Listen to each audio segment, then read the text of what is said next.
이곳은 17세기 프랑스 귀부인들의 티타임이 벌어지고 있는 장소입니다. 어머, 이 찻잔 너무 예쁘다. 뭘 좀 아시네요. 참고로 찻잎도 최고급 메이드 인 차이나랍니다. 머나먼 중국에서 수입한 도자기로 중국의 차를 즐기는 콧대 높은 유럽 귀족들. 당시 굉장히 흔한 풍경이었다고 하는데요. 오늘의 교양만두. 지금은 다이소에서 1,000원만 줘도 살 수 있지만 과거에는 끝내주는 최첨단 하이테크놀로지 산업이었던 도자기입니다.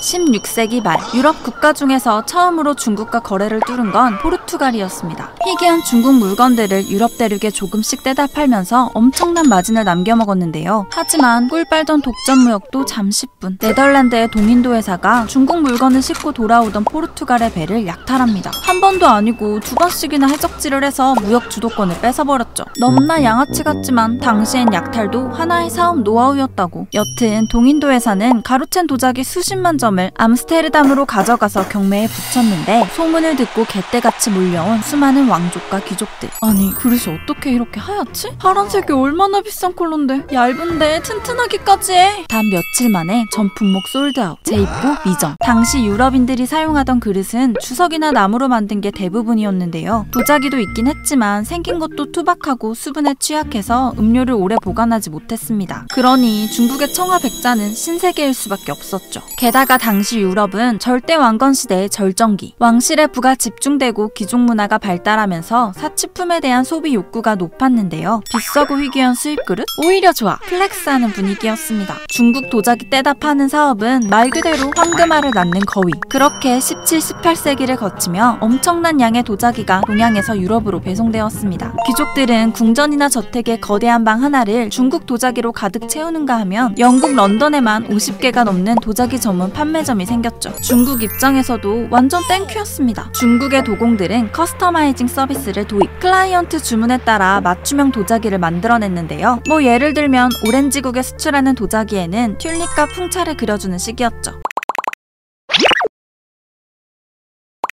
근데 대체 중국은 어쩌다가 이런 고급 도자기 제조 기술을 갖게 된 걸까요? 여기서 도자기가 뭔지 잠깐 짚고 넘어가야 하는데요. 도자기는 도기와 자기를 합쳐서 부르는 말입니다. 둘을 구분하는 가장 단순한 방법은 재료. 도기는 흙으로 만들었습니다. 토기에서 조금 더 단단해졌다고 보면 되는데요. 비교적 낮은 온도에서 구워야 하기 때문에 내구성이 떨어지는 편이죠. 반면 자기는 돌로 만들었습니다. 정확히는 특정 광물이 함유된 돌가루로 만들었죠. 자기는 1300도 이상의 매우 높은 온도에서 겉을 반질반질하게 만들어주는 유약까지 발라 구울 수 있기 때문에 내구성이 높습니다. 특히 고령석이라는 돌을 빻아 가루로 만든 고령토는 하얗고 튼튼한 백자 제조의 핵심 원료인데요. 중국은 오래전부터 이 사실을 알고 꾸준히 연구 개발한 덕에 도자기 최강국이 될 수 있었죠. 흥미로운 건 원래 중국인들의 근본 도자기는 하얀 백자가 아니었습니다. 바로 청자인데요. 옛부터 옥을 너무나 사랑했던 중국인들.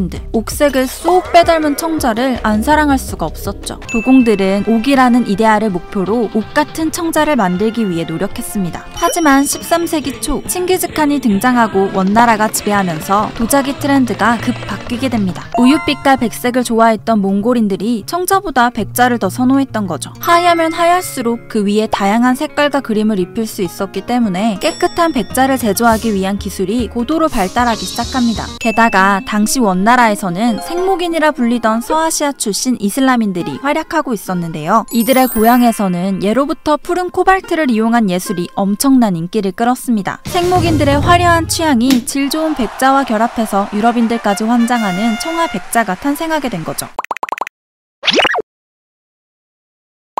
다시 17세기 유럽으로 돌아와서 없어서 못 판다는 청아 백자 붐을 경험한 유럽인들은 생각합니다. 아니 이거 그냥 우리가 직접 만들면 안 됨? 그렇게 중국 따라잡기를 위한 미쳐버린 삽질이 시작되죠. 깨끗하고 단단한 백자를 만들기 위해서 꼭 필요했던 건 앞서 이야기한 고령토, 카올리나이트인데요. 근데 알면 뭐해? 유럽 땅에서 찾을 수가 없는데. 그때 동양 도자기 마니아였던 폴란드 리투아니아 국왕 아우구스트 2세에게 수학자 치르나우스가 찾아옵니다. 폐하, 중국 도자기 카피하면 떼돈을 벌 수 있습니다. 연구비 지원 좀 해주세요. 오케이, 마음대로 써. 연구 인력도 필요합니다. 그 예전에 잡아뒀던 연금술사 있지? 걔 데리고 가서 써먹어. 갑자기 분위기 연금술사. 이 연금술사의 이름은 에드워드 엘릭이 아니라 요한 프리드리히 베트거인데요. 원래 약학을 연구하던 사람이었는데 어쩌다 마교의 길을 걸어버리는 바람에 체포 및 구금된 상태였습니다. 왕의 명을 받은 치르나우스는 베트거를 비롯해 다른 연금술사들을 모아 도자기 개발팀을 만들었습니다. 이들을 연구실에 가둬놓고 백자를 만들 수 있는 흙을 개발하도록 했죠. 그렇게 무려 8년의 시간이 지난 후 1710년 베트거는 드디어 유럽 땅에서 일종의 고령토를 찾아냈고 유럽 최초로 도자기 생산에 성공합니다. 이 스토리가 바로 산칼로그로 유명한 독일 마이센 도자기의 시작이죠. 물론 마이센에서만 이런 시도를 했던 건 아닙니다. 영국에서도 백색 자기를 만들려고 외계인을 갈아놓은 결과 고령토 대신 소의 뼈를 사용해 하얀 빛을 낸 본 차이나를 개발했는데요. 이 도자기는 뼈가루가 들어가 있어서 이렇게 빛이 은은하게 투과되는 불투명한 특징이 있습니다. 유럽의 자체 생산 도자기는 처음엔 동양 도자기의 하위 호환 취급을 받았지만 수백 년이 지난 지금엔 여러 브랜드가 살아남아 오히려 세계적인 명품으로 인정받고 있죠. 자, 이제 여러분은 음식점이나 카페에서 나오는 그릇을 유심히 보게 되는 마법에 걸리게 되었습니다. 뿅! 지금까지 교양 만두였습니다.